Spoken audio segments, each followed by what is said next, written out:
கோவை நகரின் வளர்ச்சிக்கு திட்டங்களை வழங்கி வரும் மத்திய மாநில அரசுகளுக்கு கோவை நியூ மார்க்கெட் வியாபாரிகள் நன்றி தெரிவித்து தீர்மானம்.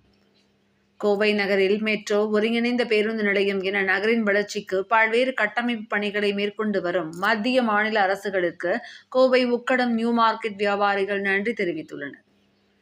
சென்னைக்கு அடுத்தபடியாக தமிழகத்தில் வேகமாக வளர்ந்து வரும் நகரமாக கோவை முக்கிய இடத்தை பிடித்துள்ளது.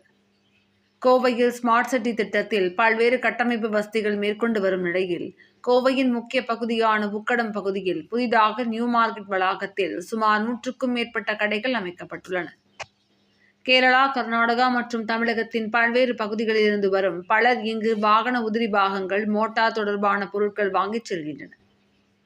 ஆயிரக்கணக்கான மக்கள் தினமும் வந்து செல்லும் நிலையில் போக்குவரத்து, வணிக மேம்பாடு மற்றும் மார்க்கெட்டின் எதிர்கால வளர்ச்சி குறித்த ஆலோசனைக் கூட்டம் நியூ மார்க்கெட் வளாகத்தில் நடைபெற்றது.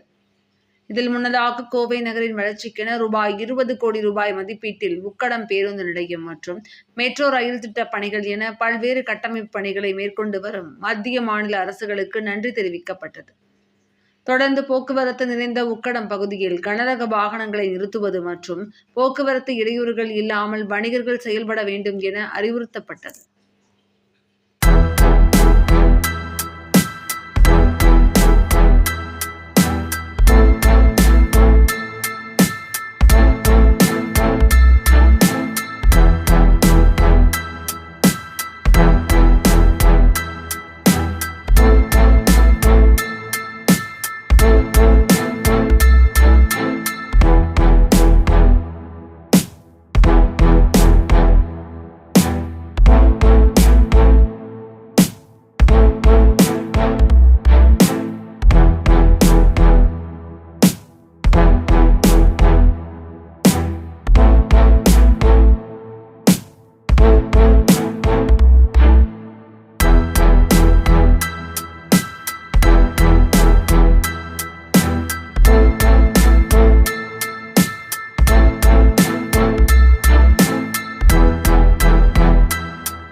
இறைவன் சாந்தியும் சமாதானம் என்றென்றும் நிலவட்டுமாக. கோயம்புத்தூர் புதிய மார்க்கெட்டுக்கு வருகை தந்த அனைவர் நிர்வாகிகளுக்கும் வரவேற்றோன்னா கௌரவ தலைவர் PA உசேன் நான் வரவேற்கிறேன். இந்த சங்கத்தை முதல் ஆண்டு துவக்க விழாவை முன்னிறுத்தி நம்ம தமிழ்நாட்டு முதலமைச்சருக்கு ஒரு கோரிக்கை அதாவது வந்து இந்த உக்கட பஸ் ஸ்டாண்டு நல்லா 20 கோடி ரூபா பட்ஜெட்டில் அது நவீனமாக ஆக்கி தரேன்னு சொல்லியிருக்கிறாரு. அவருக்கு நன்றி கூறி நாங்கள் செல்கிறோம். அதேமாரி ஒன்றிய மத்திய கவர்மெண்ட்டுக்கும் மாநில கவர்மெண்ட்டுக்கும் இங்கே மெட்ரோ ட்ரெயின் வருகிறது, அதுக்கும் நன்றி செலுத்தி நாங்கள் தெரிகிறோம். 150 கடை இருக்குது. அதிகப்படும் உக்கடம் நியூ மார்க்கெட்டு கோயம்புத்தூரில் புதுசாக நாங்கள் தொடங்கி இருக்கிறோம். அதில் கார் சர்வீஸு, காரோட பார்ட்ஸுகள், என்னென்ன புதிய பார்ட்ஸுகள் இங்கே நியாயமான விலையில் மக்களுக்கு கவரக்கூடிய இதில் நாங்கள் கொடுக்குறோம். கேரளாக்காரங்களும் பொள்ளாச்சியும் மேட்டுப்பாளையமும் திருப்பூரும் ஹோல்சேல் மார்க்கெட்டாக இது நாங்கள் உருவாக்கிட்டு இருக்கிறோம். அந்த ஹோல்சேலில் மார்க்கெட்டு புதிய கார்களுக்கு என்ன தேவை அத்தியாவசியம் இருக்குதோ அதுகளும், பின்ன பார்ட்ஸுகளும், மோட்ரு, இந்த டூல்ஸு, இந்த சம்மந்தப்பட்டது இப்போ புதுசாக நாங்கள் உருவாக்கி இது பண்ணிகிட்ருக்குறோம். இதுக்கு இந்த 150 கடைக்காரங்களும் ஒத்துழைப்போடு நாங்கள் செய்கிறோம். இந்த கடைக்காரங்களுக்காக வேண்டி என்னென்ன சலுகை இருக்குதோ அந்த கட்டமைப்பு நம்ம தமிழ்நாடு முதலமைச்சருக்கு நம்ம என்னென்ன தேவை இருக்குதோ அதை நாங்கள் ஒரு கோரிக்கையாக வச்சு இந்த இதுகளுக்கு தேவையானது நாங்கள் செய்கிறதுக்கு முன் வந்திருக்கிறோம். கல்வி தொகை வருஷத்துக்கு அங்கே நம்ம என்ன குழந்தைகளுக்கு கல்வி தொகை இருக்குதோ படிப்பு கல்வித்தொகை, அதே மாதிரி மருத்துவ நிதி அது என்ன உண்டாலும் அது ஒரு மாதத்துக்கு ஒரு 3 பேர்த்துக்கு ஒரு தேர்ந்தெடுத்து அந்த ஒரு தொகையும் கொடுக்கறது.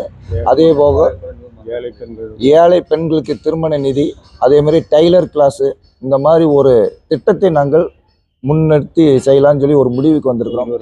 வருங்காலத்தில் நம்ம கலெக்டரு, நம்ம கமிஷனர் இவங்களை எல்லாம் வச்சு இதுக்கெல்லாம் ஒரு பரிசீலனை பண்ணி நாங்கள் செய்யலான்னு சொல்லி ஒரு நாடி இருக்கிறோம். இது நிர்வாகத்துக்குள்ளே பேசி நாங்கள் ஒரு முடிவு பண்ணி வச்சுருக்கிறோம்.